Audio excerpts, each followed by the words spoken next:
Get the home field advantage every time with Fairfield by Marriott, official hotel partner of the NCAA. Whether you're a student athlete working toward your championship dreams or your team's biggest fan, Fairfield by Marriott has everything you need to get ready for game day. From comfortable guest rooms to complimentary hot breakfast, Fairfield is part of the Marriott Bonvoy portfolio of hotels and official hotel partner of the NCAA. Visit fairfield.marriott.com to book your next game day stay. For the ones who get it done, the most important part is the one you need now. And the best partner is the one who can deliver.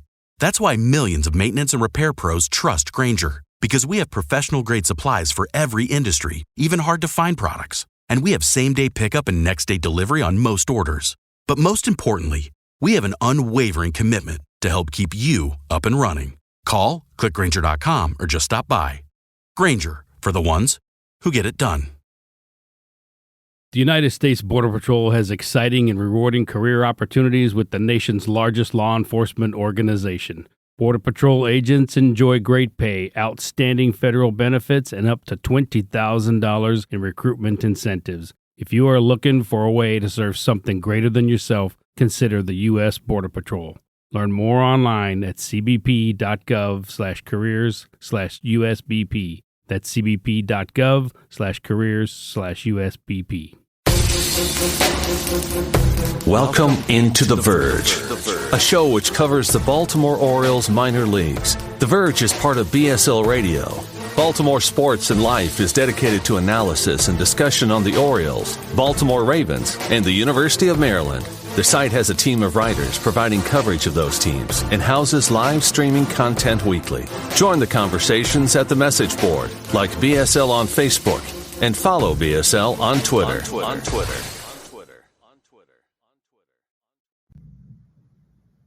Want to make a podcast? Spotify's got a platform that lets you make one super easily, then distribute it everywhere and even earn money, all in one place for free. It's called Spotify for Podcasters, and here's how it works. Spotify for Podcasters lets you record and edit podcasts right from your phone or computer, so no matter what your setup is like, you can start creating today. Then you can distribute your podcast to Spotify and everywhere else podcasts are heard. Video podcasts are also available on Spotify. With Spotify for Podcasters, you can earn money in a variety of ways, including ads and podcast subscriptions. And best of all, it's totally free with no catch. Ever since we discovered Spotify for Podcasters, we feel like having options like video podcasts and Q&A lets us be more creative on another level. I highly recommend you give it a try. Download the Spotify for Podcasters app or go to www.spotify.com/podcasters to get started. Hello, and thank you to listening to today's On the Verge Daily. I am your host, Bob Fallon, recapping the games from, what was it? What was yesterday? Thursday, May 5th. Happy Cinco de Mayo. It was an exciting day on the farm, especially in AA Bowie, where Adley, Rutschman, and DL Hall both appeared in their final rehab appearances for AA level before being promoted to AAA Norfolk sooner than we thought. It was very exciting. Now, Adley, Rutschman, DL Hall, and Grayson Rodriguez are all in AAA and all just very close to making their Major League debut. And to go along with the way the Orioles Major League team played in the last two nights, it's a pretty exciting time for Orioles fans everywhere. So let's start with AA, who lost their game to Harrisburg 6-1.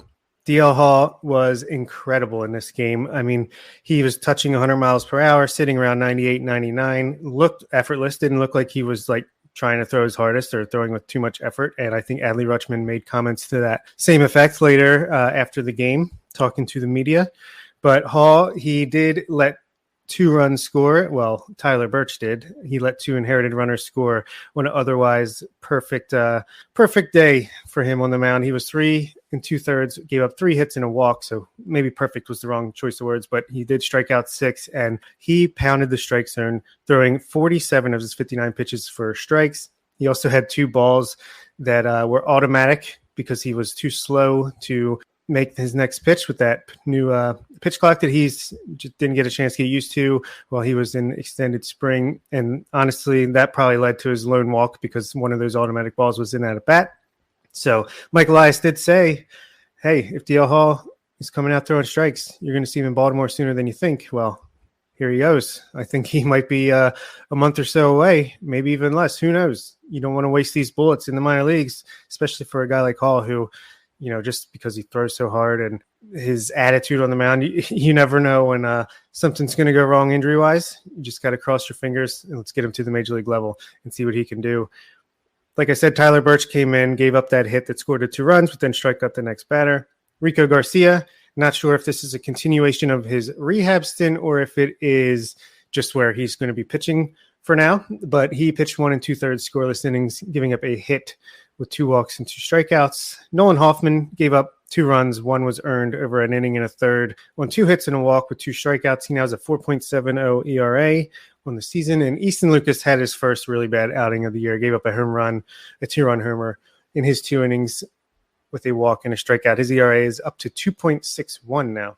At the plate, Bowie only had 4 hits in the game, but they walked 11 times. So great to see that on-base percentage, that walk rate continue to rise up. Hudson Haskin led off the game, was 0 for 3, but he did walk twice. He's now batting .328 with an OPS of 1,044. Rutschman, in his final appearance at the AA level, hopefully ever, was 2 for 4 with a run and a walk. He has been unbelievable, just picking up immediately out of extended spring training on this rehab stint to just be crushing the ball. He hits the ball hard almost every single time and has barely struck out and has walked 4 times in a week and a half.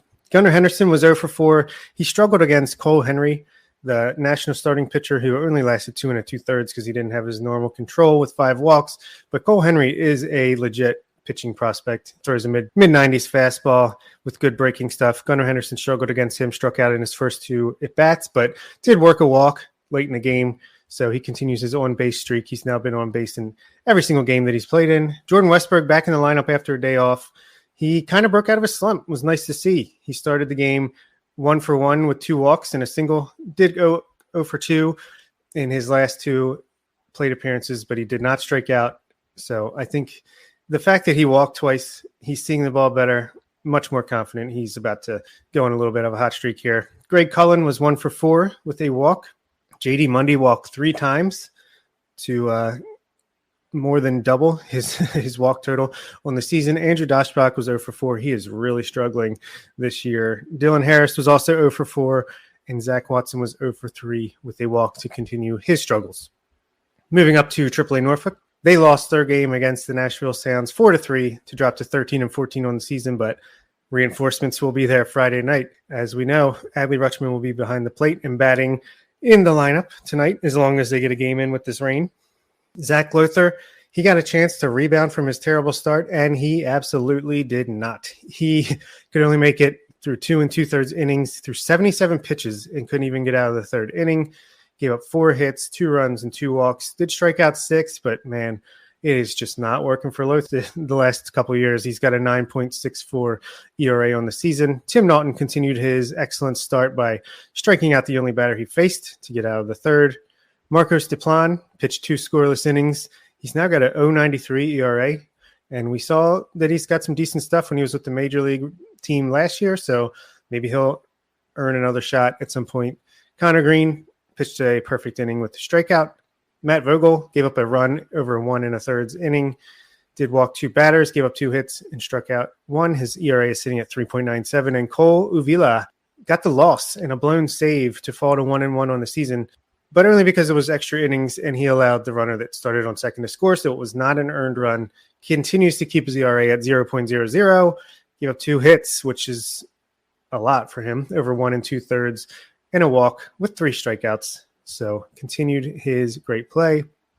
Ryan McKenna, similar to Hudson Haskins, led off and was 0 for 3 with 2 walks.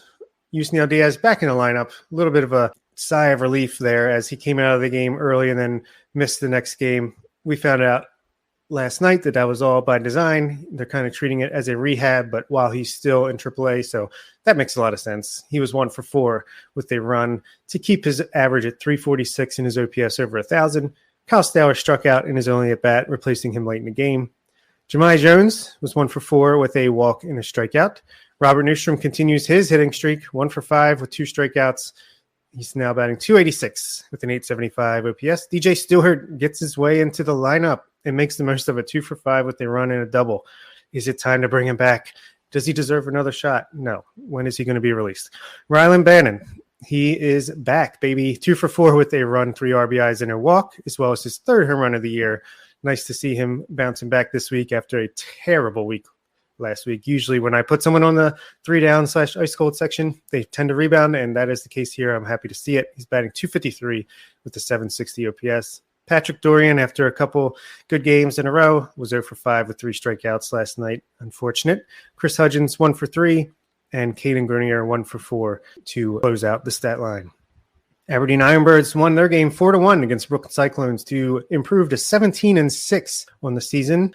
And this is where I can't believe we gave our baby bird of the day to an organizational guy, an org pitcher in Justin Armbruster, but here we are. This is what we've come to. 4 innings of shutout baseball, only allowing 3 hits and a walk with 7 strikeouts.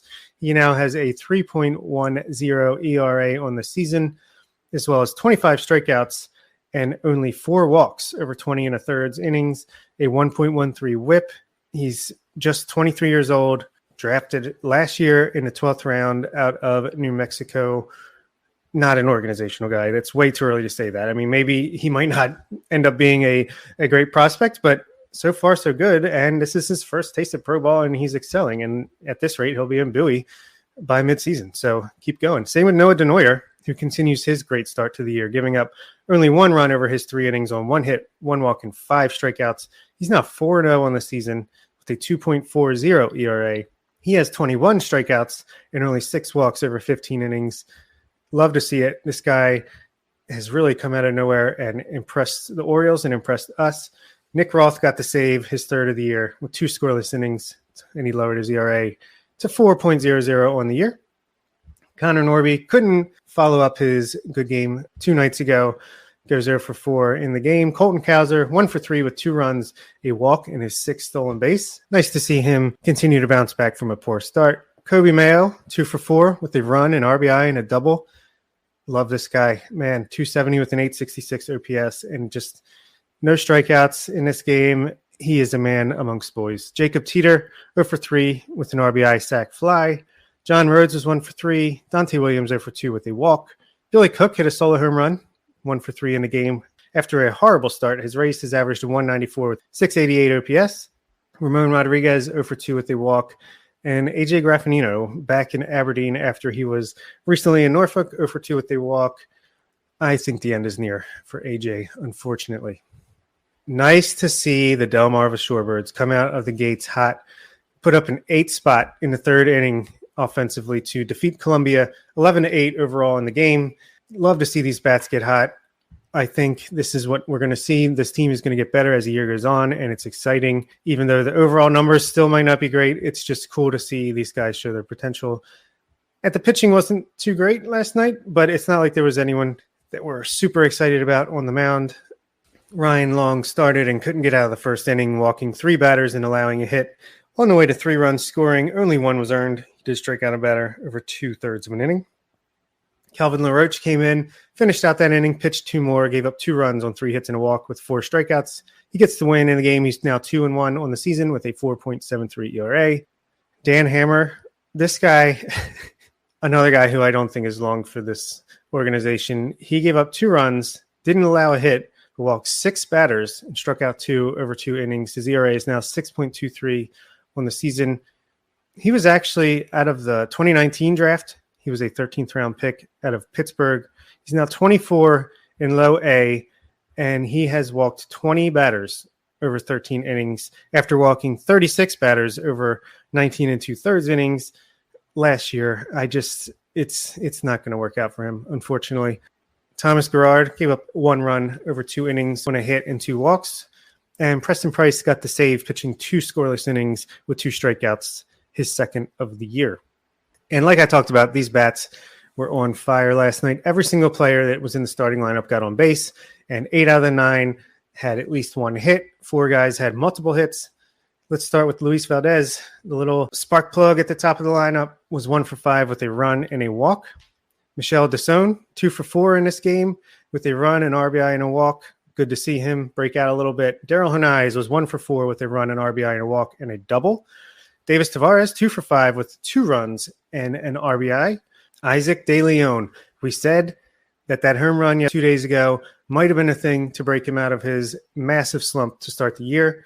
Well, maybe it was, because he was 2 for 3 in this game with 2 runs, an RBI, and 2 more walks. He now has 19 walks on the year. I mean, he has a .358 on-base percentage to go along with a .161 average. Like I said, if he can just get his average into like the low to mid 200s by the end of the year, his overall line is going to look really good. And he still plays smooth defense at the left side of the infield. Creed Willems got his second hit of his full season ball career for Delmarva, 1 for 5 with the run and an RBI. Did strike out 4 times, but he's 18. And he's only in his first full week of this season. Ryan Higgins was 1 for 4 with a triple and 3 RBIs as well as a walk. The guy out of college, you'd think he'd be doing a little bit better in low A, but has yet to hit a home run. We know he has that power in him. Maybe it's just a matter of time. We will see. Josue Cruz was 0 for 4, but he did walk and have an RBI. And Michael Manticon, the catcher, who is batting .206 on the season now after a 2 for 4 game with 2 runs, an RBI, and a double. So it was a fun day and night on the farm once more for the Orioles. And while I'm not sure how many of these games are actually going to get played tonight, here is what we're looking at. Zach Peak is currently listed as the probable starter for Bowie tonight. With him being on the IL, I'm not sure if that's the case or not. I guess we'll see. But again, I don't think any of these games are going to be played. There's so much rain. Well, maybe Delmarva will play since they're in Colorado. Moises Chase on the mound. Would love to see him have a great start after, not having the best the last couple nights. Carlos Tavera is scheduled for Aberdeen and Cody Sedlock for Norfolk and Nashville. Again, hopefully that's another game on the road that can get played, especially since Adley is supposed to be in the lineup. But either way, whether it's a doubleheader on Saturday or Sunday, we're looking forward to talking about it on the next On the Verge Daily. Thanks for listening. Selling your car to Carvana is as easy as... As easy as pie? Sure. All you have to do is enter your license plate or VIN. As easy as a stroll in the park. Okay, then just answer a few questions and you'll get a real offer in seconds. As easy as singing. Why not? Schedule a pickup or drop off and Carvana will pay you that amount right on the spot. As easy as playing guitar. Actually, I find that kind of difficult. But selling your car to Carvana is as easy as... Can be. Visit Carvana.com or download the app to get an instant offer today.